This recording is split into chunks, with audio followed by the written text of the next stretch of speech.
পৃথিবীর সমস্ত সেরা খেলোয়াড় যেখানে, সেটাই একটা ভালো টিম নয়, বরং যেখানে যা দরকার ভালো মন্দের মিশেলে ব্যালেন্স টিমটাই সেরা।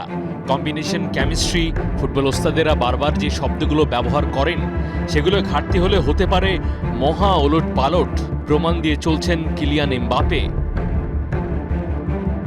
উঠতে থাকা দলটা এবার হবে আরও অপরাজেয়, এমন ভাবনায় গুরেবালি।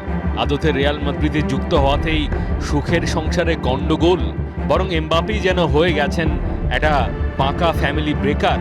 মাঠের খেলাতে পরিষ্কার, না রিয়াল ওর সাথে তাল মেলাতে পারছে, না এমবাপে বুঝতে পারছে রিয়ালের সিস্টেম।